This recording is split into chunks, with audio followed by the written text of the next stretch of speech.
ओम नमो भगवते वासुदेवाय। ओम नमो भगवते वासुदेवाय। ओम नमो भगवते वासुदेवाय। ओम अज्ञानतिमिरन्धस्य ज्ञानाञ्जनशलाकया चक्षुरुन्मिलितं येन तस्मै श्री गुरुवे नमः। তো সমস্ত ভক্তবৃন্দকে আমার সশ্রদ্ধ প্রণাম। আমরা আবার একটা নতুন ক্লাস ভগবদ গীতা। ভগবদ গীতা মানেই ভগবানের মুখনিসৃত বাণী আমরা আমাদের মনে পড়ে যায়। আর আমরা প্রতিদিন যে কথাটি শুনি বা আমার এই কথাটি শুনে শুনে আপনাদের কান পেকে গেছে, সেটা হচ্ছে আমরা ভগবদ গীতা থেকে 5টি বিষয় সম্বন্ধে জানতে পারি। এই পরম জ্ঞান ভগবান তার প্রিয় সখা অর্জুনকে কুরুক্ষেত্রের রণাঙ্গনে দিয়েছিলেন, যখন অর্জুন তার আত্মীয় পরিজনদেরকে সামনে সঙ্গে যুদ্ধ করতে হবে জেনে বিষাদগ্রস্ত হয়ে গেছিল। তখন সেই অবস্থা থেকে কাটানোর জন্য ভগবান অর্জুনকে এই পরম জ্ঞান দেন। আর এই জ্ঞান দ্বারা উদ্বুদ্ধ হয়ে এই জ্ঞান দ্বারা আহ প্রকৃত অবস্থা ফিরে পান অর্জুন, এবং তার সৎ ধর্মে এবং সকর্মে সে নিয়োজিত হন। ভগবানের আদেশ পালন করার জন্য সে আহ রাজি হয়ে যান, তাই তো। তো আমাদের এই অর্জুন কি কি জ্ঞান জানতে পারেন ভগবদ গীতা থেকে? 5টি বিষয় সম্বন্ধে জানতে পারেন: ঈশ্বর, জীব, প্রকৃতি, সময় এবং কর্ম। কি কি? ঈশ্বর, জীব, প্রকৃতি, সময় এবং কর্ম। এই কর্ম ছাড়া বাকি 4টে জীব আমাদের কোনো নিয়ন্ত্রণ নেই, 4টে জিনিসের উপরে কোনো নিয়ন্ত্রণ নেই। আর পঞ্চম বিষয়টি শুধু হচ্ছে কর্মের কর্মের উপরে আমাদের আংশিক নিয়ন্ত্রণ আছে। কর্মের উপরে আমাদের আংশিক নিয়ন্ত্রণ আছে। তো আমরা আমরা কর্মের উপরে আমাদের আংশিক নিয়ন্ত্রণ আছে। তাই আমাদের কর্মের উপরে কিরকম আংশিক নিয়ন্ত্রণ আছে? কর্ম করার অধিকার আছে, কিন্তু ফলের অধিকার নেই, বা ফলের কারণ হিসাবে নিজেকে ভাবতে পারি না, বা কর্ম থেকে কর্ম কর্তব্য থেকে যেন বিরতও না হয়। এই কর্ম কাকে বলে? কর্ম কাকে বলে? যখন জীব মানে আমরা যখন প্রকৃতির সঙ্গে আদান প্রদান আদান এবং প্রদান করি। আসলে এই কর্মের ফল জিনিসটা শুধু মনুষ্যের জন্যই অ্যাপ্লিকেবল, আর কোনো প্রাণীর জন্য অ্যাপ্লিকেবল নয়। প্রত্যেকে ভোগ করতে এসছে, প্রত্যেকটা জনি, প্রত্যেকটা প্রাণী, জীব জন্তু যারা আছে মনুষ্য ছাড়া, প্রত্যেকে এই ধরাধামে ভোগ করছে। হ্যাঁ, কুকুর হলে কুকুরের কষ্ট ভোগ করছে, গরু হলে গরুর, প্রত্যেকেই অন্যান্য জীবেরা মানুষের থেকে বেশি কষ্ট ভোগ করে। বেশি আমরা হয়তো বুঝি, কারণ তাদের স্বাধীনতা কম্পারেটিভলি কম, এবং মানুষ প্রত্যেককেই শাসন করতে পারে। তো মনুষ্য যে প্রজাতির কাছে ভগবান এতখানি বুদ্ধি দিয়েছে, দিয়ে বলেছে যে তোমাদের কাছে আমি বুদ্ধি দিয়েছি, এবং তোমাদের দ্বারাই কর্ম অকর্ম বিকর্ম সব তোমাদের দ্বারাই হবে। তো মনুষ্য যখনই কোনো কাজ করে, কাজ করে কি? প্রকৃতি, প্রকৃতি মানে কাকে বলছেন? গাছপালা, মাটি, জল, বায়ু, আপনার পড়োশি, আপনার এই সব নিয়ে প্রকৃতি। তো যখন মনুষ্য প্রকৃতি থেকে আদান করে, আদান মানে হচ্ছে আমদানি করা। কি আমদানি করে? কি দ্বারা আমদানি করে? জ্ঞানেন্দ্রিয় দ্বারা। কি কি জ্ঞানেন্দ্রিয় আছে আমাদের? চক্ষু, কর্ণ, জিহ্বা, নাসিকা, জিহ্বা, ত্বক। এই 5টি জ্ঞানেন্দ্রিয় দ্বারা কি রূপে? ইন্দ্রিয়ের বিষয়সমূহ রূপে। কি রূপ, রস, গন্ধ, শব্দ, স্পর্শ, এইগুলো ভাবে আমাদের শরীরের মধ্যে আদান করে। আদান করার ফলে আমাদের মধ্যে একটা বিকার উৎপন্ন হয়। সেই বিকারের ফলস্বরূপ মন এটা একে পাঠায়, কি নাম? বুদ্ধিকে পাঠায়। আর বুদ্ধি তার নির্দিষ্ট তথ্য ভান্ডারের সাপেক্ষে বিচার করে কি কাজ করা উচিত তার একটা রিয়াকশন দিয়ে দেয়। ওই রিয়াকশনটাই হচ্ছে আমাদের বিকারের ফলস্বরূপ হয়ে যায়। তাই আমরা যে জিনিসটা গ্রহণ করছি সেটা যদি বুদ্ধি এবং মন যদি নিয়ন্ত্রণ না করতে পারে, তাহলে কিন্তু আমরা বিকর্ম বা সকাম কর্ম করে ফেলার ভয় থাকছে। তাই আমরা বুদ্ধি সবসময় আমাদের মনকে নির্দেশ দেবে, তুমি সকাম কর্মের বা বিকর্মের পরিবর্তে তুমি অকর্ম করো। আর অকর্ম মানে হচ্ছে ভগবানের উদ্দেশ্যে কৃতকর্ম। তো আমরা এই কর্মযোগ সম্বন্ধে আমরা পঠন করছি। বর্তমানে কি যোগ সম্বন্ধে পঠন করছি? কর্মযোগ সম্বন্ধে পঠন করছি। এই কর্ম এত গুরুত্বপূর্ণ, এই কর্মের উপরে নির্ভর করবে আমাদের পরবর্তী জীবনটা কেমন হবে। কারণ আপনাদের আমি একটা গল্প বলেছিলাম না, রাম ক্লাস 7-এ পড়ে, রোল নাম্বার 47। আর তার 47 রোল নাম্বার ক্লাস 7-এ কিসের জন্য? ক্লাস 6-এর ফাইনাল পরীক্ষা বা টোটাল পরীক্ষার রেজাল্টের উপরে তার রোল নাম্বার 7-এর তৈরি হয়েছিল, তাই তো। তো রামের রোল নাম্বার 47 কেন? কারণ ক্লাস 6-এর পরীক্ষার ফল, ক্লাস 6-এ যেমন পরীক্ষা দিয়েছে তেমনই তার রোল নাম্বার তৈরি হয়েছে। এখন রাম যতই পড়াশোনা করুক, এখন রাম একদম পড়ে আকাশ চিরে দিক, তবুও রামের রোল নাম্বার পাল্টাবে না। পাল্টাবে? পাল্টাবে না। কিন্তু অবশ্যই ক্লাস 8-এ পাল্টাবে যদি রাম ভালো করে পড়াশোনা করে, তাই তো? তো রামের কি হয়েছিল, রাম ভালো করে পড়াশোনা করেছিল, তার জন্য সামান্য একটু ক্লাসে অ্যাপ্রিসিয়েশন পেত মাস্টারদের কাছে, কিন্তু তাকে ঈর্ষারও শিকার হতে হতো বন্ধুদের, তাই না? আবার তার খেলা, তার কম্পিউটার গেম ইত্যাদি জিনিস থেকে, টিভি দেখা থেকে সে নিজেকে একটু বিরত করেছিল। তো তার মানে কি করেছিল, সে কঠোর পরিশ্রম করেছে কিসের জন্য? তার নির্দিষ্ট লক্ষ্যের জন্য। তার লক্ষ্য কি ছিল? যে আগামী ক্লাসে আমি রোল নাম্বার কম করব। ঠিক। তো সেই জন্য রাম কঠোর পরিশ্রম করেছিল, আর কঠোর পরিশ্রমের ফলস্বরূপ রাম কি পেয়েছিল? রাম 1 রোল নাম্বার বানিয়েছিল। কোন ক্লাসে? ক্লাস 8-এ। তার মানে 7-এ পরিশ্রম করলো, আর রেজাল্টটা কোন ক্লাসের জন্য অ্যাপ্লিকেবল হলো? ক্লাস 8-এ।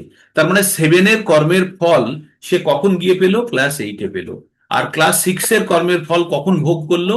ক্লাস 7-এ ভোগ করলো। এবার তার আমি মানে কি করে করবো? ডিসমিস এটা আর কিছু করতে হবে না, একবার করে নিচ্ছি আর করার দরকার নেই। যখন আমরা কোনো কর্মফল ভোগ করি, সবসময় জরুরি নয় যে সেই সময়ের কর্মফলটাই ভোগ করি। বেশিরভাগ ক্ষেত্রেই আমরা পূর্ববর্তী সময়ের কর্মফল ভোগ করি। হ্যাঁ। তো আমাদের কর্ম পাপ এবং পুণ্য উৎপন্ন করে। এই যে পাপ উৎপন্নকারী কর্মের 4 ধরনের পাপ হয়। একটাকে বলে সঞ্চিত, যেটা জমা আছে বড় ড্রামে, ভগবানের কাছে রাখা আছে, যে কত পাপ করেছি জন্ম জন্মান্তর ধরে সেটা জমা আছে, সেটাকে বলে সঞ্চিত। আর সঞ্চিত থেকে কিছু অংশ নিয়ে এই জীবনে এসেছি, সেটাকে বলে প্রারব্ধ। তার মানে আমরা এই জীবনে যে কষ্ট পাচ্ছি বা দুঃখ জ্বালা পাচ্ছি, তার মূল কারণ আমরা কতখানি প্রারব্ধ বয়ে এনেছি। আমরা যখন ভগবানের ওখান থেকে অ্যালটমেন্ট হচ্ছিল কি পাপ আর পুণ্য কতখানি নিয়ে যাবে, তো যতখানি পাপ এবং পুণ্য নিয়ে এসেছি সেটা আমাদেরই চয়েস ছিল।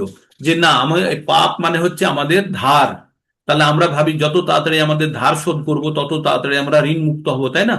তো এই ঋণ মুক্ত হওয়ার জন্য আমরা অনেক অনেক সময় নিজের থেকেই অনেক দুঃখের জন্য প্রারব্ধ নিয়ে চলে আসি। হ্যাঁ। তো ওই যে পাপের প্রারব্ধ যখন আমরা নিয়ে আসি পাপের ঝুলিটাকে খালি করব বলে, এসে এত কষ্টের মধ্যে পড়ে যায়। তার মানে আমাদের ঋণ শোধ করার জন্য আপনার মাসে মনে করুন 50,000 টাকা মাইনে, আর আর মাসে খরচ হচ্ছে আপনার 30,000 টাকা, 20,000 টাকা করে আপনি সঞ্চয় করেন। এবার হট করে আপনার একটা ঋণ শোধ করার জন্য কোনো মাসে চলে এসছে, ঋণটা হচ্ছে 70,000 টাকা। আপনি ভাবুন তো, 70,000 টাকা ঋণ শোধ করতে গেলে আপনি 1 মাসে পারবেন না। 1 মাসে দিতে গেলেই আপনি ওই মাসে সংসার চালানোতে তো কষ্ট পাবেই, এবং পুরো ডেফিসিট চলে যাবে। তো আপনি যদি মনে করুন আপনার 50,000 টাকা ঋণ আসলো, 50-এ 50 দিয়ে দিলে খুব কষ্টে চলবে আপনার সে মাস। বা 40,000 টাকা এসে গেল, তাহলেও 10,000 টাকাতে আপনাকে মাসটা কাটাতে হবে। তাহলে তার মানে এই জগতে যারা বর্তমানে কষ্ট পাচ্ছে তাদের প্রত্যেকে জানবেন যে প্রত্যেকে তাদের ঋণ ক্ষয় করছে। কি করছে তারা? ঋণ ক্ষয় করছে। আর যারা খুব ঐশ্বর্য সুখ ভোগ করছে, তারা কিন্তু তাদের সঞ্চিত পুণ্যফল নষ্ট করে ফেলছে। ঠিক।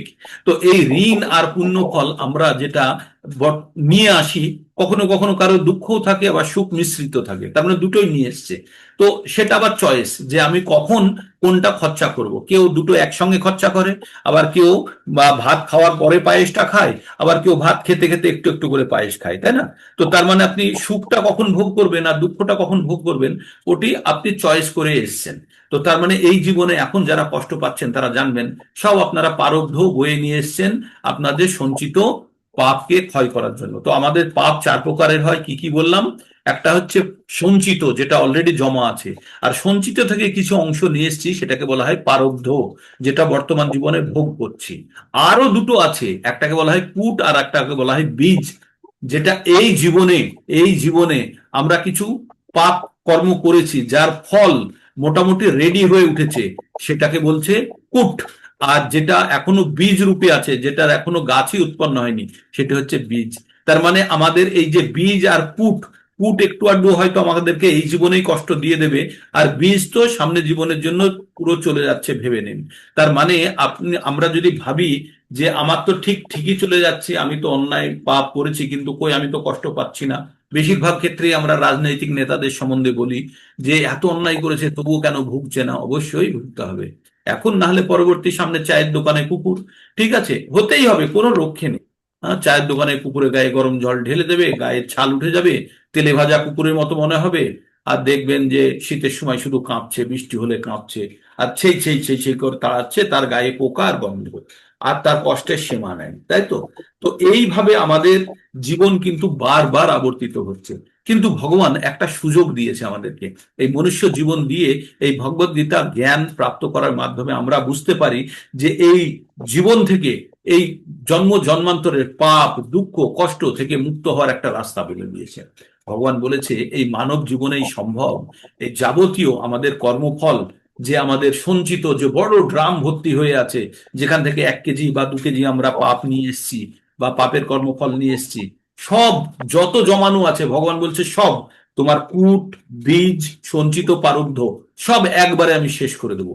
ভগবান কিন্তু শর্ত হচ্ছে ভগবানের কাছে শরণাগতি লাভ করতে হবে। তাই ভগবান বলছেন সর্বধর্মান পরিত্যাজ্য মাম একম শরণাম ব্রজ অহম ত্বম সর্ব পাপেভ্য।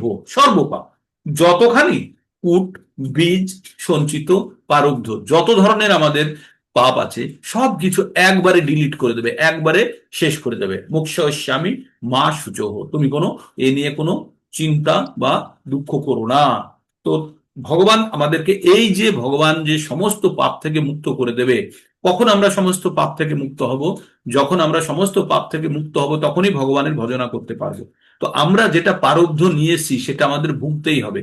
যে যত তাড়াতাড়ি কৃষ্ণ চেতনায় বা ভগবান চেতনায় চলে আসবে, সে তত তাড়াতাড়ি এই প্রারব্ধ থেকেও মুক্ত হতে পারবে। কারণ আমরা প্রারব্ধ মানে যেটা ভোগ করছি সেটাকে কিভাবে কমাবো? সেটাকে তো কম করানো খুব কঠিন। কিন্তু কেউ যদি জীবনে যত শীঘ্র সে ভগবানের চেতনায় আসবে, ভগবানের ভাবনা চিন্তায় আসবে, তত তাড়াতাড়ি সে তার প্রারব্ধ সঞ্চিত কূট এবং বীজ সমস্ত প্রকার পাপ থেকে ধীরে ধীরে মুক্ত হতে শুরু করবে।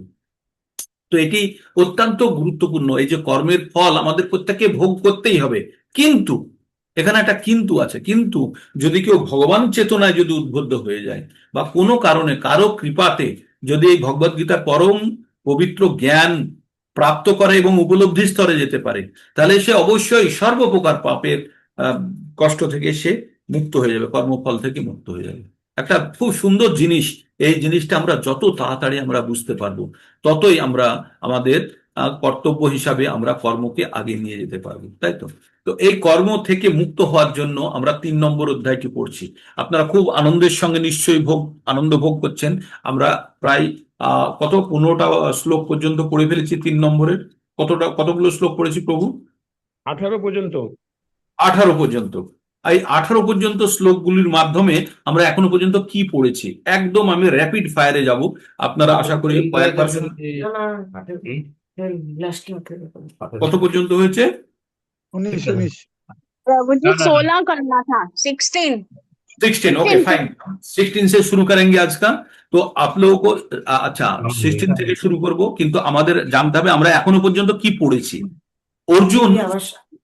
অর্জুন যখন 2 নম্বর অধ্যায়ে অর্জুনকে জ্ঞান দেওয়া হলো, তখন অর্জুন যে জ্ঞানটি প্রাপ্ত করলো সেখানে সাংখ্যযোগ সম্বন্ধে জানলো অর্জুন, সেখানে স্বধর্ম জানলো, সেখানে কর্মযোগ সম্বন্ধে জানলো, সেখানে বুদ্ধিযোগ সম্বন্ধে জানলো। বুদ্ধিযোগ মানে হচ্ছে ইন্দ্রিয় সংযত করে ভগবানের চেতনায় মগ্ন হওয়া।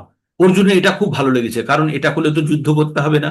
তাই ভগবানকে অর্জুন 3 নম্বর অধ্যায়ে বলছে যে আপনি যে বললেন যে বুদ্ধিযোগ কর্মযোগের থেকে শ্রেষ্ঠ, তাহলে কেন আমাকে আপনি যুদ্ধে নিয়োজিত করছেন? অর্জুন বাচ জায়োষি চেত কর্মণাস্তে মাতা বুদ্ধির জনার্দনা তৎকিম কর্মাণি ঘোরে মাং নিয়োজয়সি কেশব। অর্জুন বললেন, হে জনার্দন, হে কেশব, যদি তোমার মতে কর্ম অপেক্ষা বুদ্ধির শ্রেয়স্তর হয়, তাহলে এই ভয়ানক যুদ্ধে তুমি কেন আমাকে নিযুক্ত করছো? তারপরে অর্জুন বলল, কি বললো? বামিশ্রেণ বাক্যেন বুদ্ধিং ময়োয় শিবমে তদেকং বদ নিশ্চিত ইয়েন শ্রেয়হম আপনুয়াত। তো বললো যে আপনার কথা শুনে আমি প্যাঁচে পড়ে যাচ্ছি, দ্বিধাগ্রস্ত হয়ে যাচ্ছি, 2 রকমের মানে খুঁজে পাচ্ছি। তাই আপনি সুনিশ্চিত ভাবে আমার জন্য যেটা শ্রেয় সেটি আপনি আমাকে বলুন। তারপরে ভগবান বললেন যে 2 ধরনের ব্যক্তিরা ভগবানকে উপলব্ধি স্তরে ভগবান বা আত্ম উপলব্ধি করতে পারে। এক হচ্ছে সাংখ্য যোগের বিশ্লেষণের মাধ্যমে, দার্শনিক জ্ঞানের মাধ্যমে, আর 2 নম্বর হচ্ছে ভক্তি যোগের মাধ্যমে। তো ভগবান বললেন, শ্রী ভগবান উবাচ, লোকে অস্মিন দ্বিবিধা নিষ্ঠা পুরা পক্তো ময়া নঘ, জ্ঞান যোগেন সাংখ্যানাম কর্মযোগেন যোগিনাম। ভগবান বললেন, হে নিষ্পাপ অর্জুন, আমি ইতিপূর্বে ব্যাখ্যা করেছি 2 প্রকার মনুষ্য আত্ম উপলব্ধির চেষ্টা করেন। কেউ অভিজ্ঞতা লব্ধ দার্শনিক জ্ঞানের আলোচনার মাধ্যমে নিজেকে জানতে চান, আর অন্য একজন ভক্তির মাধ্যমে নিজেকে জানতে চান। ঠিক এইবার ভগবান বললেন যে কাজ না করেও কেউ বাঁচতে পারবে না, আর কাজ না করেও কর্মফল থেকে বাঁচতে পারবে না, আর কাজ না করলে সে সিদ্ধি লাভ করতে পারবে না। কর্ম নারম্ভাৎ নষ্কর্মম পুরুষ স্নুতে, না চ সন্ন্যাসনাদেব সিদ্ধিং সমাধি গচ্ছতি। কেবল কর্মের অনুষ্ঠান না করার মাধ্যমে কর্মফল থেকে মুক্ত হওয়া যায় না, আবার কেবল কর্ম ত্যাগের মাধ্যমে সিদ্ধি লাভ করা যায় না। মানে কর্ম না করলে কর্মফল থেকে বাঁচা যায় না, আবার কর্ম না করলে সিদ্ধি লাভ। তাহলে করবেনটা কি? করলেই তো বিপদ, তাই না? কাজ করলেই সকাম কর্ম বিকর্মতে ফেসে যাওয়ার ভয়।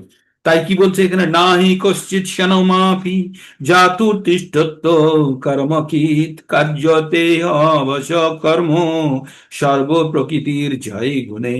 ভগবান বললেন, সব ধরনের জড় প্রকৃতিজাত গুণসমূহ দ্বারা প্রভাবিত হয়ে অসহায় ভাবে আমরা কর্ম করতে বাধ্য হয়ে, আমরা যে সমস্ত কর্ম করি সব অসহায় ভাবে আমরা প্রকৃতির গুণ দ্বারা চালিত হয়ে।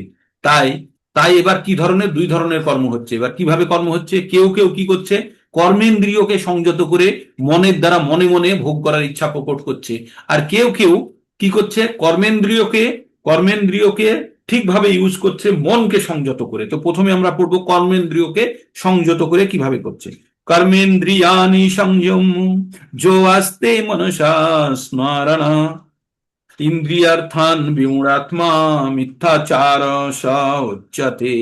কর্মেন্দ্রিয়ানি সংযম যো আস্তে মনসা স্মরণ, ইন্দ্রিয়ার্থান বিমূঢ়াত্মা মিথ্যাচার স উচ্যতে। যে মনে মনে ভোগ করার ইচ্ছা রাখে আর বাইরের কর্মেন্দ্রিয়কে নিয়ন্ত্রণ করতে চায়, তারা মিথ্যাচারী, নিজের সঙ্গে ধোঁকা করছে। কিন্তু যারা যস্তি ইন্দ্রিয়ানি মনসা নিয়ম অর্জুন, নিয়ম ভারতে অর্জুন কর্মেন্দ্রিয়ায় কর্ম যোগ আসক্ত সবিশিষ্যতে।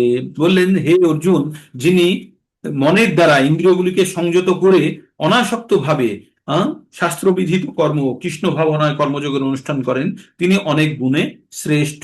এইবার তিনি বলছেন, ভগবান বলছেন যে আমরা কোনো কর্ম না করে শরীর যাত্রাও করতে পারি না। তাই কি বলছে, নিয়তং কুরু কর্ম চ ত্বং, নিয়তং কুরু কর্ম ত্বং কর্ম জায়ো হি অকর্মণঃ শরীর যাত্রাপি চ তেন প্রসিদ্ধেত অকর্মণঃ। তো বলল যে এই শাস্ত্র নির্ধারিত কর্ম করো অর্জুন, কারণ এই বিনা কর্ম করে কেউ শরীর যাত্রা, কেউ জীবিত থাকতে পারে না।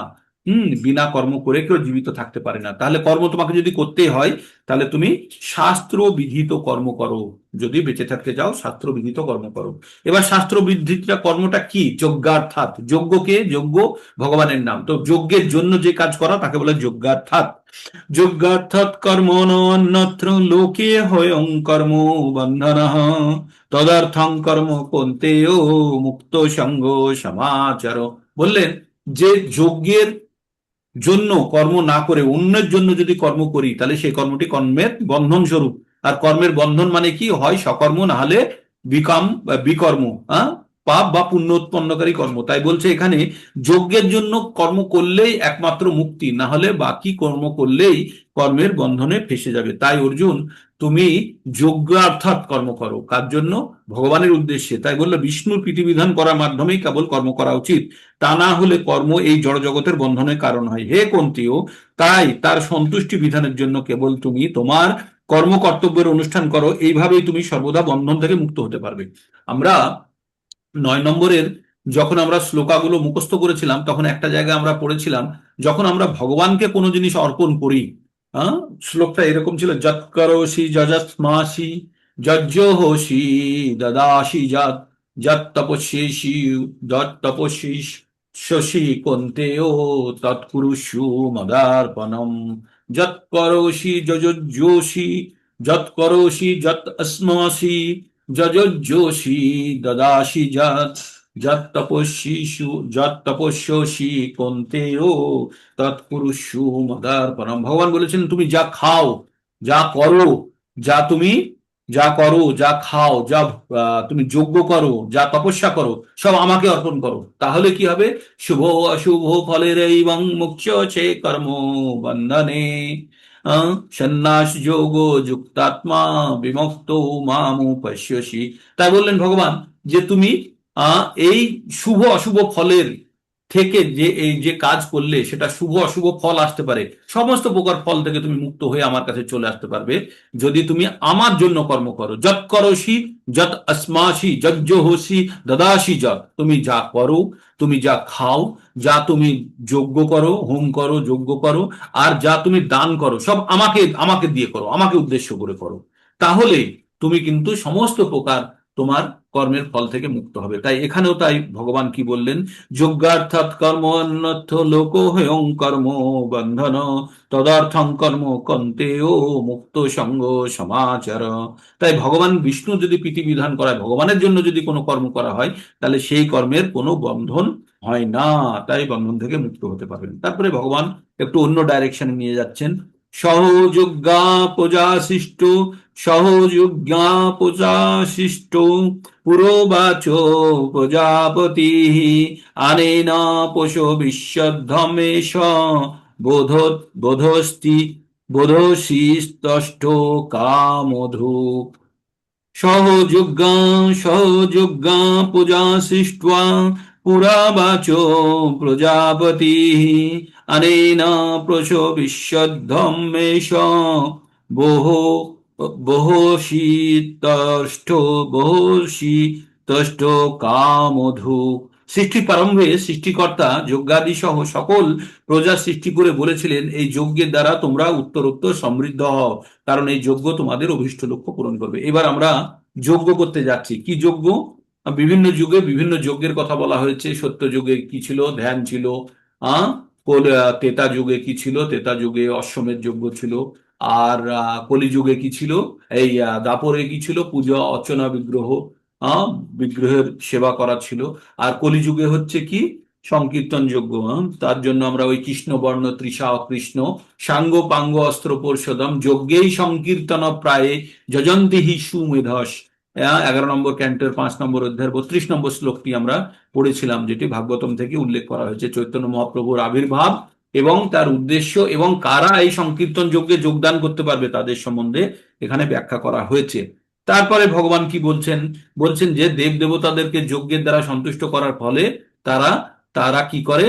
তারা যারা যজ্ঞ করে তাদের প্রীতিবিধানের জন্য তাদের প্রতি সন্তুষ্ট হয়ে তাদের আরাধ্য জিনিস দিয়ে থাকেন। তাতে দেবতারাও সন্তুষ্ট হন, যেহেতু তাদের জন্য যজ্ঞ করেছে, আর দেবতারাও সন্তুষ্ট হয়ে কি করেন?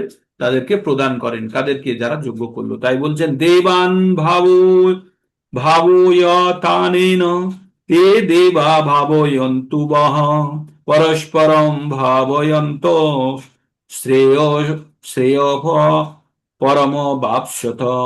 তো বললেন তোমাদের, ভগবান বলছেন অর্জুনকে, তোমাদের যোগ্য অনুষ্ঠানে প্রীত হয়ে দেবতারা তোমাদের প্রীতি সাধন করবেন। এইভাবে পারস্পরিক প্রীতিবিধান করার মাধ্যমে তোমরা মঙ্গল লাভ করবে। মানে কিরকম বললো? দেবতাদেরকে সন্তুষ্ট করলে দেবতারা সন্তুষ্ট হলো, আবার সন্তুষ্ট হয়ে আমাদেরকে কিছু দিল, আমরাও সন্তুষ্ট হলাম। তার মানে দুজনের পরস্পর প্রীতিবিধান করে সন্তুষ্ট হওয়া। এইবার যে কথাটি বলা হচ্ছে ইষ্টান ভোগান হি বো দেবা দাস্যন্তে যোগ্য ভাবিতাহ তদর্থান প্রদায় ভোজ ভুঙ্গতেস্তেনা এবসা। যোগ ভগবানের উদ্দেশ্যে এই যে যজ্ঞ করলেন, আপনারা যজ্ঞ করার ফলে যে আপনারা ফল লাভ করলেন, যজ্ঞাশিষ্ট যে ফল লাভ করলেন, সেটি যদি তাদেরকে অর্পণ না করে যদি আমরা আবার গ্রহণ করি, তাহলে সেটাকে বলছে চোরের মতো কাজ করছে। কি বলছে? যজ্ঞের ফলে সন্তুষ্ট হয়ে দেবতারা তোমাদের বাঞ্ছিত ভোগ্য বস্তু প্রদান করবেন, কিন্তু দেবতাদের প্রদত্ত বস্তু তাদের নিবেদন না করে ভোগ করাকে অবশ্যই যারা করে তাদেরকে চোর বলা হয়। তারপরে এই শ্লোকটারই এক্সটেনশন দিয়ে বলছে যজ্ঞাশিষ্টং সন্তু যজ্ঞাশিষ্ট অশিঞ্চন্তু মুচ্যতে সর্ব ক্রিমিষে ভুঞ্জাতি তে তগম পাপা যে পচ্যান্ত আত্মকারণাৎ। বলছে যে যজ্ঞের ফলে যে অবশিষ্ট পাওয়া গেল সেটি একদম সমস্ত প্রকার পাপ থেকে মুক্ত। আর তাই সেগুলি গ্রহণ করে সন্তরা কি করে, সন্তরা সমস্ত প্রকার কলুষ থেকে মুক্ত হয়ে যায়। এখানে দুই ধরনের মুক্তির কথা কালকে বলেছিলাম। একটা হচ্ছে যখন আমরা যেটি গ্রহণ করছি সেটি পাপ মুক্ত, সেই খাদ্যটি পাপ মুক্ত। আর দুই নম্বর, সেটি গ্রহণ করার মাধ্যমে আমাদের কিছু পারব্ধ এবং সঞ্চিত পাপও নষ্ট হয়। আমাদের যে কলুষ আছে, তার মানে প্রসাদ গ্রহণ করলে আমরা প্রসাদ থেকে যে এনার্জিটা পাচ্ছি সেটা শুদ্ধ এনার্জি, আমাদের হৃদয়ের কলুষকে দূর করছে এবং আমাদের জমানো কিছু আমাদের যে আমাদের মনের উপরে যে মানে পাপের লেয়ার পড়ে আছে সেই পাপের লেয়ারও কিছুটা সরিয়ে দেয়। তাই বলছে যখন আমরা প্রসাদ গ্রহণ করি তখন প্রসাদ থেকে যে এনার্জিটা পাই সেটি একদম শুদ্ধ সতর ঊর্ধ্বে। আর আর সেটি গ্রহণ করার ফলে আমাদের মনের মধ্যে যে কলুষ পাপ লুকায়িত আছে সেগুলো কিন্তু ধীরে ধীরে নষ্ট হতে শুরু করে। তাই আমাদের প্রসাদ গ্রহণ করা অত্যন্ত গুরুত্বপূর্ণ। এখানে কি বলছে, ভুঞ্জতে তে তহং পাপা যে পচ্যান্ত আত্মকারণা, যে নিজের ইন্দ্র তৃপ্তির জন্য যে খাবার রান্না করে খায়, ভগবানকে অর্পণ না করে খায়, সে কিন্তু পাপ খাচ্ছে। সে ভেজ খাক আর নন ভেজ খাক, যাই খাক, সে কিন্তু পাপ খাচ্ছে। কখন? যদি সেই খাবারটি ভগবানকে অর্পণ না করে। এবার আপনারা বুঝে নিন কোন খাবারটি ভগবানকে অর্পণ করতে পারবেন আর কোনটি পারবেন না। তবে ভগবানকে অর্পণ যদি আমরা না করতে পারি তাহলে কিন্তু আমরা সব সময় আমরা পাপ গ্রহণ করছি আর তার ফল আমাদেরকে ভোগ করতে হবে। এই যে জড় জগতে আমরা যারা জন্মগ্রহণ করেছি মনুষ্য রূপে এবং যাদের এই সামান্য জ্ঞানটুকু এসে গেছে যে আমরা কেন কষ্টের জীবন যাপন করছি, তখন আমরা জানবো আমরা পূর্বজন্মকৃত অর্জিত কর্মের ফলস্বরূপ বর্তমান জীবনে আমরা ভোগ করছি। আর এই ভোগ আমাদের জন্ম জন্মান্তর ধরে চলতে থাকবে যদি আমরা মুক্তির রাস্তাটাকে যদি আমরা না গ্রহণ করি। আমরা যদি ভাবি যে এই পৃথিবী তো ভালোই আছে, ভোগ করে নি, তাহলে আমাদের কোনো অসুবিধা নাই, ভোগ করতে পারেন। তবে 4টে স্টেজের মধ্যে দিয়ে যেতে হবে আর 3 ধরনের কষ্ট ভোগ করতে হবে। 4টে স্টেজ কি? জন্ম, মৃত্যু, জরা আর ব্যাধি। আমরা যারা জন্মগ্রহণ করেছি যদি অকাল মৃত্যু না হয়, প্রত্যেককে বৃদ্ধ হতে হবে। আর প্রত্যেকে বৃদ্ধ অবস্থার পরে আমাদের ব্যাধিতে আমাদের ব্যাধিগ্রস্ত হতে হবে। ইভেন আমরা জরা অবস্থা আসার আগেই আমরা ব্যাধিগ্রস্ত হই, অনেকেই আমরা কষ্ট ভোগ করি, তাই তো? তো এই যে 4 প্রকারের সমস্যা, এটা কি আনন্দের? জন্ম, মৃত্যু, জরা, ব্যাধি। তো কেউ যদি মৃত্যুর থেকে বাঁচতে চায় তাহলে তাকে জন্মগ্রহণই করতে হবে না। কিন্তু জন্মগ্রহণ না করলে তাহলে সে আনন্দ ভোগ করবে, তার জন্য ব্যবস্থা আছে। কিন্তু সেটার জন্য আমাদের যোগ্যতা অর্জন করতে হবে। কিভাবে আমরা যোগ্যতা অর্জন করব সেটিও বলবো আপনাদেরকে। কি যোগ্যতা অর্জন করলে আমরা ভগবানের দেশের ভিসা পাবো। এই ভগবত গীতার জ্ঞান অর্জন করা মানে হচ্ছে পাসপোর্ট। আমাদের দেশ থেকে অন্য দেশে যেতে গেলে কি লাগে? আমাদের 3টে জিনিস লাগে। একটা লাগে এই দেশের পাসপোর্ট, আর যে দেশে ঢুকবো সেই দেশের ভিসা, আর 3 নম্বর সেই দেশে চালানোর কারেন্সি। কোন দেশে? যে দেশে যাচ্ছি, তাই তো? তো আমাদের যে কারেন্সি গুলো, আমাদের যে টাকা পয়সা আছে, আমরা যদি আমেরিকাতে যেতে চাই তাহলে আমাদের ডলারে কনভার্ট করে নিতে হবে, তবেই আমেরিকাতে চলবে। তাহলে আমেরিকাতে চলতে গেলে আমাদের কি কি জিনিস লাগবে? এখানকার পাসপোর্ট বর্তমান জীবনের, ওখানকার ভিসা আর ওখানকার কারেন্সি। তো তেমনি আমরা যখন এই ধরাধাম ছেড়ে চলে যাব তখন আমাদের কি লাগবে? ভগবানের কাছে প্রবেশ করতে গেলে আমাদের এই জড় জগতের পাসপোর্ট। আমাদের এই জড় জগতের পাসপোর্ট কি? আমাদের এই জড় জগতের পাসপোর্ট হচ্ছে ভগবত ভক্তি করা। ভগবত ভক্তির জ্ঞান লাভ করে সেই পথে নিয়মিত স্থিত থাকা। আর ওখানকার পাসপোর্টের ভিসার পারমিশন পেতে গেলে কি হবে? আপনাদের 15 নম্বর অধ্যায়ের 5 নম্বর শ্লোকটি পড়ে শুনিয়েছিলাম। নির্মাণ মোহাজিত সঙ্গ দোষা আধ্যাত্ম নিত্য বিনিবিত কামা দ্বন্দ্বে বিমুক্তা সুখ দুঃখ সঙ্গে গচ্ছন্তি মোড়া পদমাভয়ন্তাৎ। তো এখানে 5টা জিনিস সম্বন্ধে বলা হয়েছে যে 5টি গুণ থাকলে একজন ভগবানের ধামে প্রবেশ করার জন্য ভিসা পেতে পারে। ভিসা বলে বলছি, ভগবান এরকম ভিসা বলে কিছু বলে না, বাট বোঝার জন্য। তাহলে ভগবানের ধামে প্রবেশ করার জন্য কি কি লাগবে? লাগবে আপনার, আমরা যে কর্মগুলো করি কর্মের মধ্যে যেন এই কাজগুলো থাকে। কি? মান শূন্যতা, যেন কাউর থেকে আমরা মান পাওয়ার আশা না করি। মোহ মানে কোনো জিনিসের প্রতি অ্যাটাচমেন্ট, ওই জিনিসটা পাওয়ার আসক্তি থেকে আমরা যেন বিরত হই। তারপরে সঙ্গরহিত, সঙ্গ বর্জিত, ভৌতিক সঙ্গ বর্জিত। বিনিবৃত্ত কামা, কাম থেকে, সমস্ত প্রকার কাম থেকে, জাগতিক ভোগের কাম থেকে, কাম বাসনা মুক্ত। আর কি,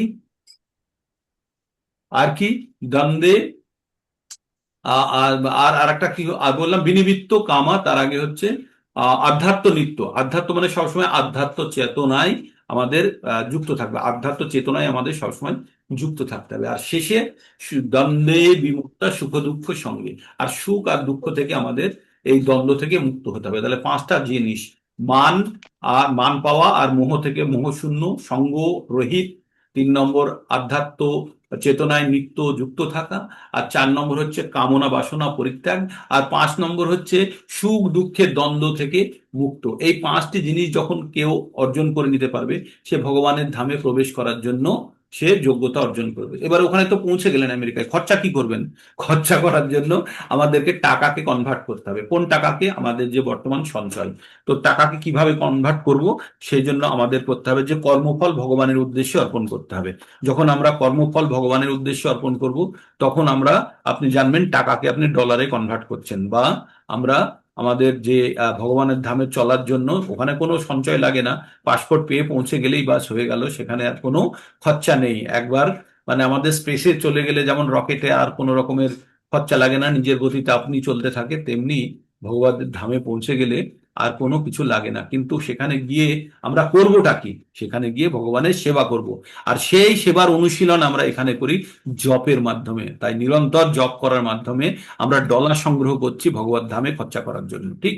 আর গিয়ে সেই একই কাজ। তো এখন আমরা যে অভ্যাসটি করছি, সেই অভ্যাসটি যদি ভগবানের সঙ্গে করে যদি আনন্দ প্রাপ্ত করি, তার থেকে ভালো কিছু হতে পারে? তো সেটাই হচ্ছে আমাদের প্রকৃত কর্ম বা লক্ষ্য বা উদ্দেশ্য। কত বাবারে 59 হয়ে গেল।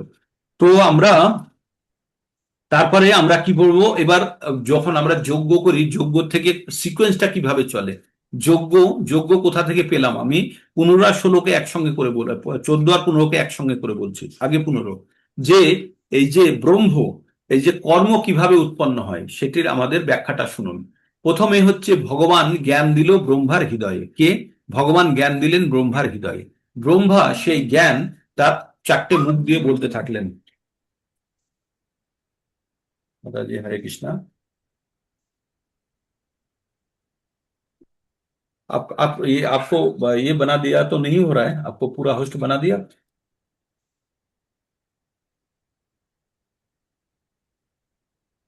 वो होस्ट में 1 मिनट, वो होस्ट में भी नहीं जाएगा, होस्ट ही बनाना होगा। होस्ट कौन है अभी? होस्ट में नहीं होगा, होस्ट है आप। मेरे को होस्ट बना दो।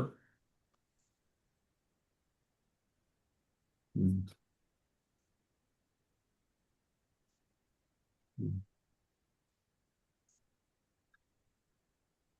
1 मिनट देख लेते हैं गाइस। না আমার তো চার্জ ছিল, ওটা চার্জ বসিয়ে দাও। ये तो मेरा आईडी से जा रहा है। দিয়ে দাও, বসিয়ে দাও। ওখানেই ছিল, বসিয়ে দাও। हाँ हाँ हाँ, कर देता हूँ, कर देता हूँ। ओके, दे दिया, शुक्रिया, कर दो। हाँ, बना देता हूँ। तो होस्ट बनाने से रिकॉर्डिंग ना खत्म हो जाए, देख लेता हूँ। होस्ट बना देता हूँ आपके।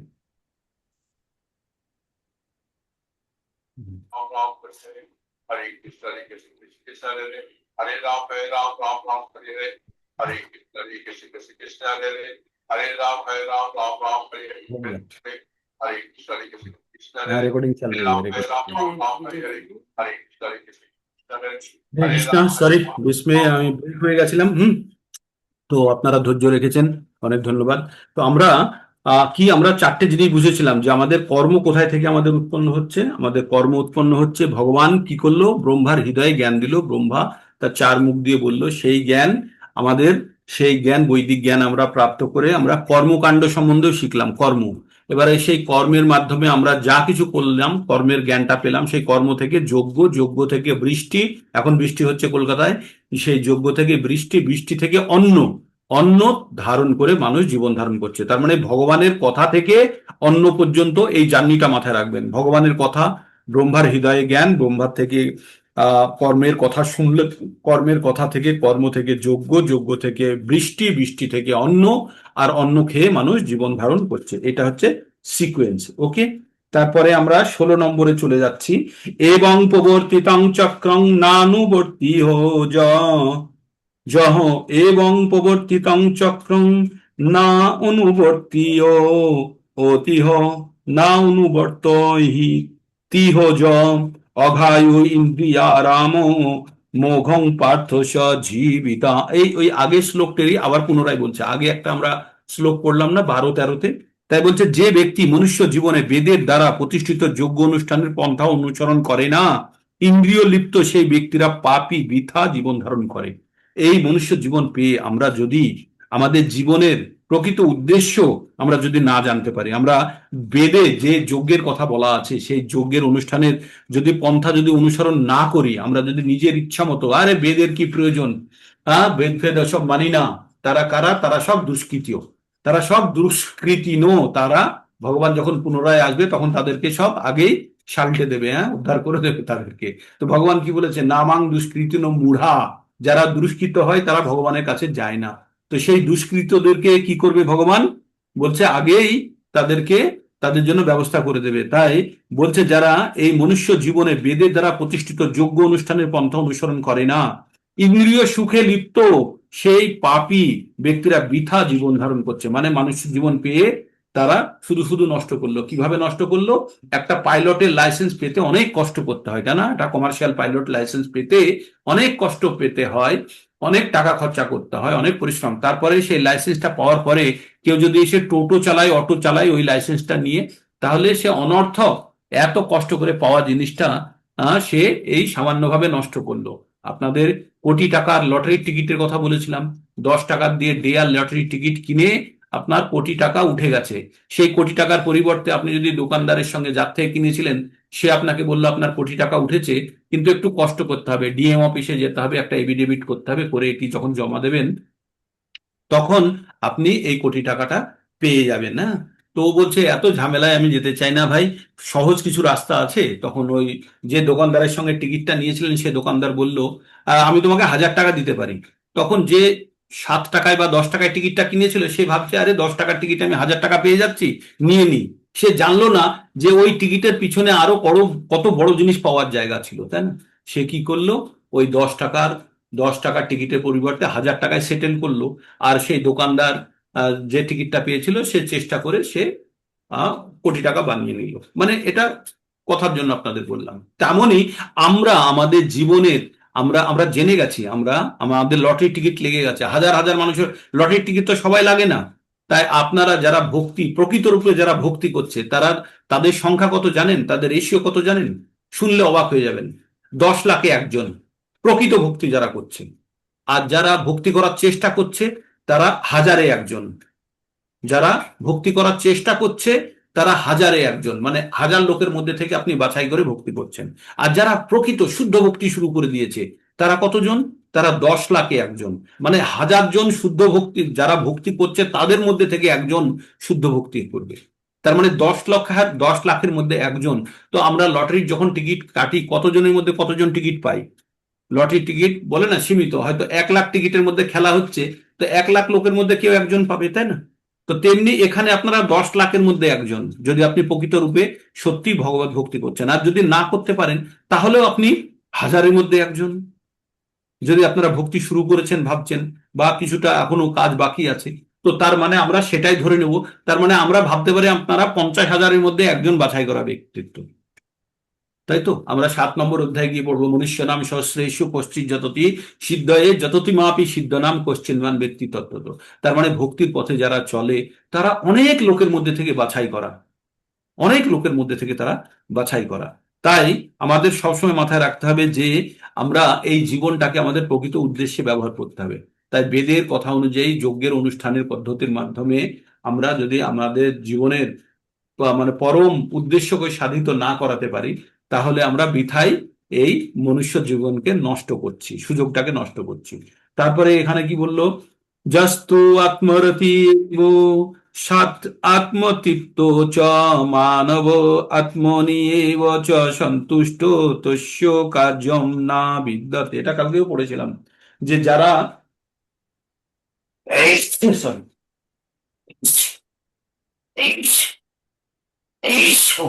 যারা নিজের আত্মার মধ্যেই সন্তুষ্ট, যারা নিজেদের মধ্যে থেকে নিজের মধ্যে রমণ করতে শুরু করে, নিজের মধ্যে থেকে যারা আনন্দ উৎপন্ন করতে পারে, এই যে স্থিতপ্রজ্ঞ পড়েছিলাম মনে পড়ছে 54 থেকে 72 নম্বরে, আত্মনি তুষ্ট তস্য প্রজ্ঞা প্রতিষ্ঠিতা, বলছিল যারা নিজের মধ্যে থেকে আনন্দ ভোগ করতে পারে তাদের আর বাহ্যিক কোনো কর্মকাণ্ডের প্রয়োজন হয় না আনন্দ গ্রহণের জন্য।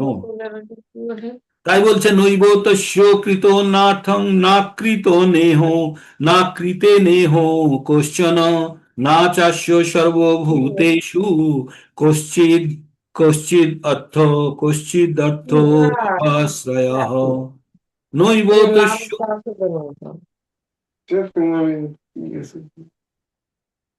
নৈব তস্য কৃতর্নাথ নৈব তস্য কৃতেন অর্থ না কীর্তেনেহ কশ্চন না চস্য সর্বভূতেষু কশ্চিৎ অর্থ ব্যপাশ্রয়ঃ। বললেন আত্মজ্ঞানী ব্যক্তিরা এই জগতে আচার অনুষ্ঠানের কোনো প্রয়োজন নেই, কোনো প্রকার কর্ম না করারও কারণ নেই, তাকে অন্য কোনো প্রাণীর উপর নির্ভর করতে হয় না। যারা স্বয়ং নির্ভর তারা অন্য কারোর উপরে নির্ভর করে না।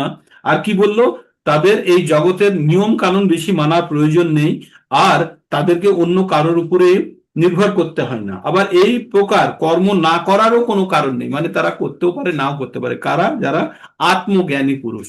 তো আত্মজ্ঞানী পুরুষ সম্বন্ধে আমরা কালকে কিন্তু বলেছিলাম, মনে আছে? এবার আমরা 19 নম্বর পড়বো। তস্মাদাসক্ত সততং কার্য কর্ম সমাচর তস্মাদাসক্ত সততং কার্যং কর্ম সমাচর আসক্ত হি চরণ আসক্ত হা চরণ কর্ম পরমাত্মেতি পুরুষঃ। কি বললো? তস্মাদাসক্ত সততং কার্যং কর্ম সমাচর আসক্ত হি আচরণ কর্ম পরমাত্মনতি পরমাপ্নতি পুরুষঃ। বললো অতএব কর্মফলের প্রতি আসক্তি রহিত হয়ে কর্তব্য কর্ম সম্পাদন করো, অনাসক্ত হয়ে কর্ম করার মাধ্যমে মানুষ পরম তত্ত্বকে লাভ করতে পারে। এতক্ষণ পরে এসে আমরা কি জানলাম? অতএব কর্মফলের প্রতি আসক্ত রহিত হয়ে কর্তব্য মানে আমরা কর্ম করো, কর্মের ফলের প্রতি আসক্তি রেখো না, সম্পাদন করো। আর অনাসক্ত হয়ে, যেহেতু আমরা কোনো ফলের প্রতি আমাদের আসক্তি নেই, অনাসক্ত হয়ে কর্ম করার ফলেই মানুষ পরতত্ত্ব কি পরম ব্রহ্মকে ও লাভ করতে পারে। এবার আমরা পড়বো পরেরটা। কর্মণ্যায়েব হি সংসিদ্ধিমাস্থিতা জনকদায়ক। এখানে বলো কর্মণ্যৈব হি সংসিদ্ধি মাস্থিতা জনকদায় লোক সংগ্রহ মেবাপি সংস্পর্শন কর্তুমর্হসি কর্মেণ্যৈব হি সংসিদ্ধি মস্থিতা জনকদায় লোক সংগ্রহ মেবাপি সংস্পর্শন কর্তুম অর্হসি। বললো যে জনক রাজা সেও কর্মের দ্বারাই সংসিদ্ধি পেয়েছিলেন, কর্মের দ্বারাই তিনি সংসিদ্ধি প্রাপ্ত করেছিলেন। অতএব জনসাধারণকে শিক্ষা দেওয়ার জন্য তোমার কর্ম করা উচিত। তো বড় বড় রাজা মুনি ঋষিরাও কর্ম করেছে কিসের জন্য? জনগণকে শিক্ষা দেওয়ার জন্য। এবার জনগণ কাদের দেখে শেখে সেইটা আমরা পরবর্তী শ্লোকে পড়বো, যে জনগণ কাদের থেকে শেখে। কি বলছে? শেখার জন্য আমাদের যজ্জত আচরতি শ্রেষ্ঠ তত্তদ দেব তত্তদ এব ইতর জনাঃ সজ প্রমাণং কুরুতে লোকস্তদ অনুবর্ততে। যজ্জত আচরতি শ্রেষ্ঠ তত্তদ এব ইতর জনাঃ তত্তৎ সতৎ প্রমাণং কুরুতে লোকস্তৎ অনুবর্ততে। যজ্জত আচরতি শ্রেষ্ঠ তত্তৎ এব ইতরত জনাঃ সযৎ প্রমাণং কুরুতে লোকস্তৎ অনুবর্ততে।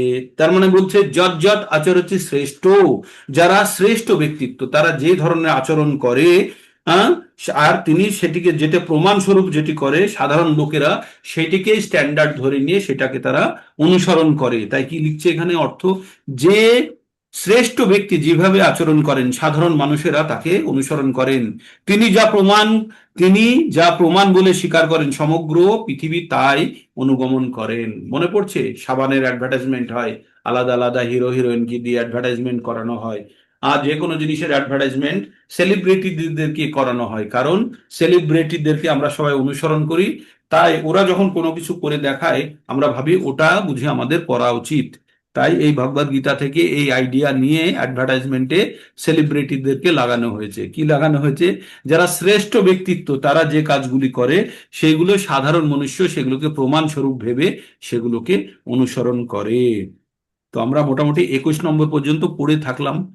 আসলে আমরা এই এই যে পরবর্তীতে যে শ্লোকগুলো পড়ছে একটু তাড়াতাড়ি পড়ছে, কারণ কালকে যখন আবার শুরু করব তখন আবার রিভিশনের উপর দিয়ে যাচ্ছে। তার মানে আমরা পুরনোটা বারবার পড়ছি, সেই জন্য আমাদের নতুনটাতে আমরা বেশি দ্রুত যেতে পারছি না। তবু আমরা আজকে 4-5টা শ্লোক, 3টে শ্লোক আমরা কাজের মতো পড়ে নিয়েছি। 19, 20, 21, 22 থেকে কালকে পড়বো। 22 থেকে কালকে একটু দূরে স্পিডে যেতে পারবো। তারপরে আরেকটু ইন্টারেস্টিং জায়গা পাবেন। এই 30-এর পর থেকে আবার একটু ইন্টারেস্টিং, মানে 27-এর পর থেকে আরেকটু ইন্টারেস্ট বাড়বে। এখন একটু কার্য অমুক্তম, তবুও কম ইন্টারেস্টিং নয়, একদম শুষ্ক নয়, আর তবু একটু বোঝার ব্যাপার আছে। তো বারবার শুনলেই এই জিনিসগুলো কিন্তু আমাদের মধ্যে স্থিত হবে। তো এই ছিল আজকের প্রোগ্রাম।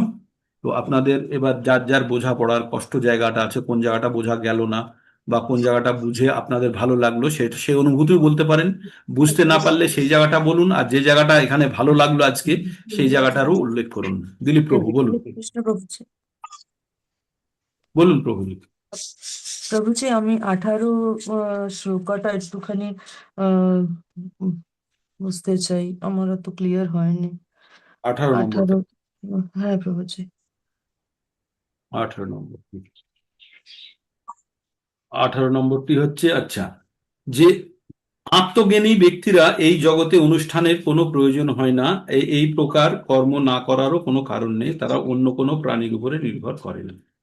এখানে আহ যেটা ব্যাখ্যা দেওয়া হচ্ছে শ্লোকটি, নৈব তস্য কৃতেনার্থ না কৃতে নেহ কশ্চন না চাস্য সর্বভূতেষু কশ্চিৎ অর্থ বাপাশ্রয়। তো এখানে এই একটা কথা বলা হয়েছে, বাপাশ্রয় বলেছে, হ্যাঁ, বিশেষভাবে আশ্রয় গ্রহণ করার যে কথাটির অর্থ। তো এবার কাদের কথা বলেছে, যারা আত্মজ্ঞানী। আত্মজ্ঞানী মানে যারা আত্মতত্ত্ব সম্বন্ধে জেনে গেছে, যারা শরীর সম্বন্ধে জানে, যারা আত্মতত্ত্ব সম্বন্ধে জানে, যারা পরতত্ত্ব বা ভগবান সম্বন্ধে, 3টে জ্ঞানে যারা পুষ্ট। তার মানে প্রকৃত অর্থে যারা জ্ঞানী তারা অবশ্যই ভগবান চেতনায় সবসময় উদ্বুদ্ধ থাকবে। তাই তাদের বাহ্যিক সকাম কর্ম বিকর্ম বা কোনো ধরনের কর্ম করার প্রয়োজন নেই। ঠিক আছে, আবার তাদের কাছে যদি কোনো কর্ম চলে আসে সেটা না করারও কোনো প্রয়োজন বোধ করে না। তাই তারা, যেহেতু তারা আত্মতত্ত্ব জ্ঞানী, তারা সর্বতোভাবে তারা স্বয়ং সম্পূর্ণ কিসের ব্যাপারে, পারমার্থিক যাত্রার ব্যাপারে, এ নাকি জীবন ধারণের ব্যাপারে। তাই তারা পারমার্থিক যাত্রার ব্যাপারে আর কারোর উপরে নির্ভরশীল নয়। বোঝা গেল? তারা কিন্তু ভৌতিক জীবনের কথা এখানে বলা হয়নি। তারা কি বলেছে, তাদের আর কোনো প্রাণীর উপরে নির্ভর করতে হয় না। কিসের ব্যাপারে? তারা আত্মতত্ত্ব জ্ঞানী, তারা তারা জীবনের পরম তত্ত্ব জেনে গেছে। তারা জেনে তারা নিজের কাজে ব্রতী এবং তারা নিজের জীবনকে সেই কৃষ্ণ ভাবনাময় বা ভগবত ভক্তির পথে তারা নিজেদেরকে চালিত করেছে। তাই তাদের জন্য কোনো স্ট্রিক্ট রুল নেই যে এটাই ফলো করতে হবে। স্ট্রিক্ট রুলগুলো হচ্ছে সাধারণ ব্যক্তিদের জন্য, যারা এখনো তত্ত্ব লাভ করতে পারেনি তাদের জন্য এই রুল। যেন স্কুলে বাচ্চারা যায় জ্ঞান আরোহণ করতে, কিন্তু সেখানে ড্রেস কোডটা সেখানে জ্ঞানের সঙ্গে সম্পর্কযুক্ত নয়, that is part of discipline. কিন্তু যখন সে স্কুল থেকে পাস আউট হয়ে যায়, জ্ঞান লাভ করে যায়, তারপরে ড্রেসের পুরো বেশি জোর দিতে হয় না ওকে, অন্তত ওই ড্রেস কোডটা লাগে না। তাই কি বলছে, তাদের সেরকম নিয়ম পালনের প্রয়োজন নেই। যে আত্মতত্ত্ব ব্যক্তিরা এই জগতে আচার অনুষ্ঠানের কোনো প্রয়োজন নেই, সকল প্রকার কর্ম না করারও কোনো কারণ নেই, তাই তো তাকে অন্য কোনো প্রাণীর উপরে নির্ভরশীল হতে হয় না। তার মানে স্কুল লাইফে স্কুল লিভিং সার্টিফিকেট পেয়ে গেলে আর স্কুলে ড্রেস পরার প্রয়োজন নেই, সেই ডিসিপ্লিনটার দরকার নেই, কারণ অলরেডি সে ফরম্যাটে ডিসিপ্লিন হয়ে গেছে, আত্মতত্ত্ব সম্বন্ধে জেনে গেছে। এখানে প্রভুপাদের একটু ব্যাখ্যাটা শুনে নিই। যে মানুষ তার স্বরূপ উপলব্ধি করেছেন, তার কৃষ্ণ ভাবনাময় কার্যকলাপ ছাড়া আচার অনুষ্ঠানের প্রতি দায়বদ্ধতা থাকে না। ঠিক, কৃষ্ণ ভাবনা নিষ্ক্রিয়তা নয়। পরবর্তী শ্লোকগুলোতে আলোচনা করা হবে কৃষ্ণ ভক্তি পরায়ণ ব্যক্তি মানুষ বা দেবতা কারোরই আশ্রয় গ্রহণ করেন না। কৃষ্ণ ভাবনাময় তিনি যা সম্পাদন করেন তা তার কর্তব্য কর্ম সাধনের জন্য যথেষ্ট। তার মানে জীবনের পরম উদ্দেশ্য, জীবন সম্বন্ধে জেনে যে আধ্যাত্ম চেতনায় যুক্ত, তারপরে তার জন্য জড়জাগতিক নিয়ম কানুন তার জন্য খুব বেশি প্রাধান্য রাখে না। আবার কোনো কাজ আসলে যে কাজটা করতে হবে বা হবে না সেটার বেশি গুরুত্ব নেই, আসলেও করবে, না আসলেও না করার প্রয়োজন নেই, করার প্রয়োজন। এই পারমার্থিক আত্মতত্ত্বের কথাই বলা হয়েছে এখানে, তাই নির্ভরতা অন্যের উপরে নেই। আমরা যারা জড় জীব, যারা এই জগতে আছি, এখনো আত্মতত্ত্ব জ্ঞান লাভ করিনি, তখন আমাদের গুরুদেবের উপরে আশ্রয় গ্রহণ করে থাকতে হয়, তাই না? বিশেষভাবে ব্যাপাশ্রয় মানে গুরুদেবের আশ্রয়, উনি যেভাবে নির্দেশ দেবেন সেইভাবে আমরা চলে, আমরা যতক্ষণ না পর্যন্ত বাচ্চা স্কুল থেকে পাস আউট হচ্ছে ততক্ষণ পর্যন্ত তাকে স্কুলের নিয়মের মধ্যেই থাকতে হবে, তাই তো? তো আমরা এই জড়জগতেও তাই, যতক্ষণ না পর্যন্ত আমরা এই প্রকৃত আত্মতত্ত্ব জ্ঞান লাভ করে আমরা আধ্যাত্ম চেতনায় সম্পূর্ণভাবে নিমগ্ন হচ্ছি বা আমরা এই যাত্রা সম্পন্ন করছি, ততক্ষণ পর্যন্ত কিন্তু আমাদের ওই ব্যাপাশ্রয় মানে হচ্ছে বিশেষভাবে গুরুর আশ্রয়েই থাকতে হবে।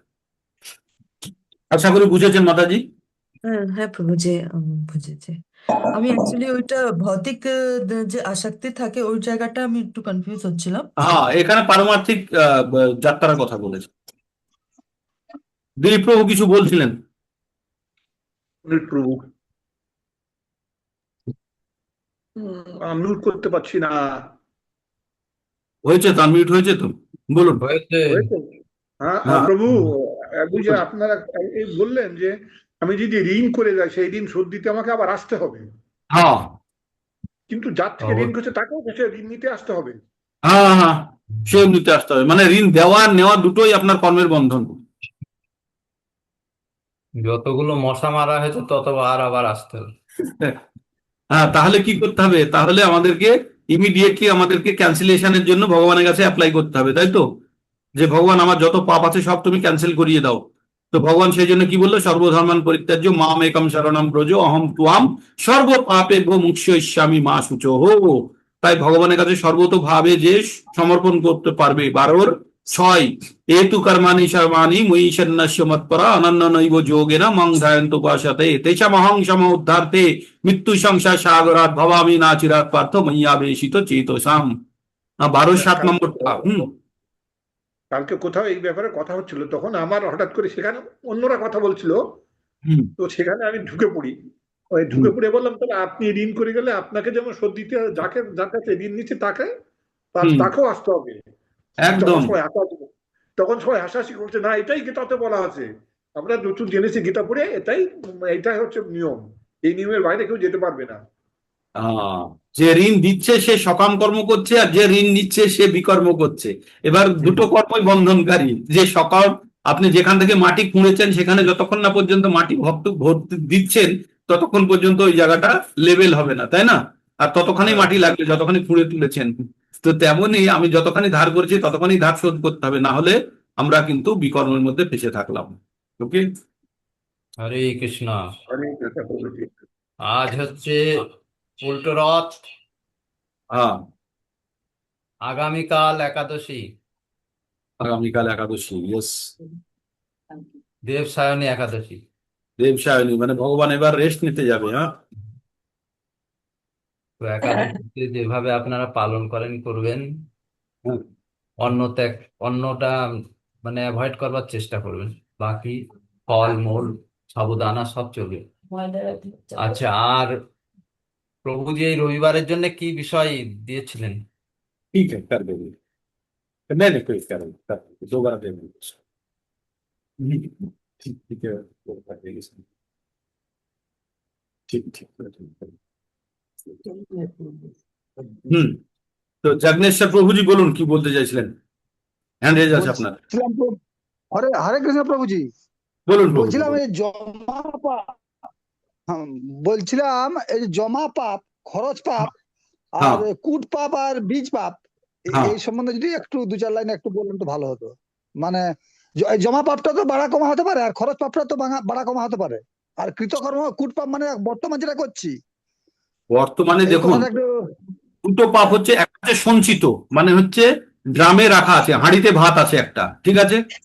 আর একটা হচ্ছে থালায় বেড়ে নিয়েছেন, থালায় যেটা বেড়ে নিয়েছেন সেটি হচ্ছে যে ভাতটি সেটি খাবেন, আর হাঁড়িতে যেটি আছে সেটি সঞ্চিত, ঠিক। হাঁড়িতে যেটি আছে সেটি হচ্ছে সঞ্চিত, আর থালাতে যেটা বেড়ে নিয়েছেন সেটা হচ্ছে পারব্ধ, ঠিক আছে, নিয়ে চলে এসেছেন, ওটা আপনাকে খেতেই হবে।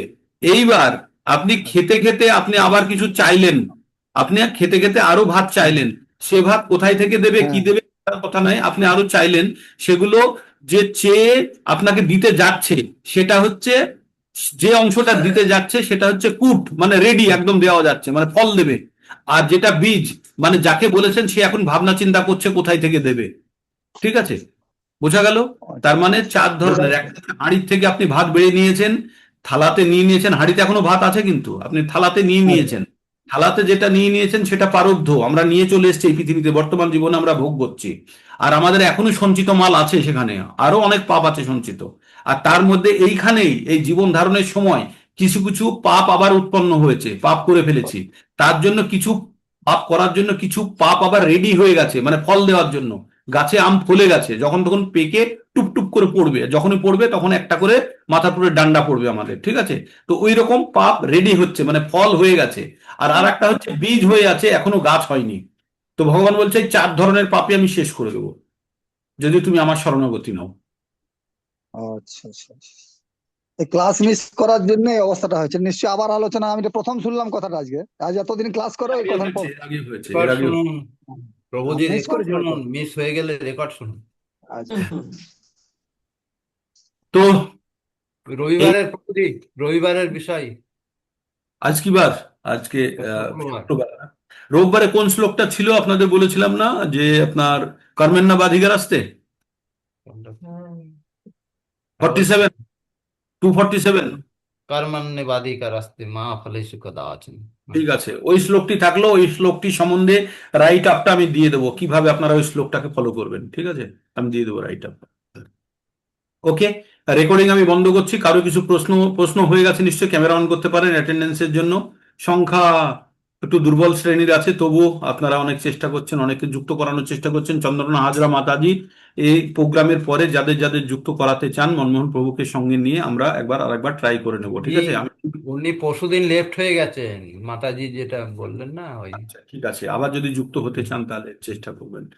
ওকে, এই শুক্লা হাজরা পরশুদিন লেফট হয়েছেন। গ্রুপ ছেড়ে ঠিক গেছে, আছে, কি আমি আবার কারণে জয়েন ছেড়ে গেছে? হয়তো ভুল করে হতে পারে। মাতাজি বলবেন আমাকে কল করবার জন্য। চন্দনা হাজরা মাতাজি, হ্যাঁ। মনমোহন প্রভুর সঙ্গে একবার কথা বলিয়ে দেবেন, হ্যাঁ। ওকে, তো ক্যামেরা অন হয়ে গেছে আপনাদের ম্যাক্সিমাম? ওকে, ঠিক আছে, অ্যাটেন্ডেন্স হয়ে যাক। Okay, first one is done, second one is also done, thank you. তো আজকে প্রোগ্রাম এখানে শেষ হচ্ছে, অনেক অনেক ধন্যবাদ। উল্টো রথের জন্য যান, রথ টানুন, ভগবানকে জায়গাতে স্থাপন করুন। আর কালকে সায়নী, দেবসায়নী একাদশী আছে, 4 মাস ধরে চতুর্মাস শুরু হয়ে যাবে কাল থেকে। তো চতুর্মাসের যে নিয়মগুলো সেগুলো আলাদা আছে, অত নিয়ম আপনারা যারা পারবেন পালন করবেন, যারা পারবেন না তারা ভগবানের প্রার্থনা করবেন, ভগবানের কাছে জপ করবেন, বাস। হরে কৃষ্ণ।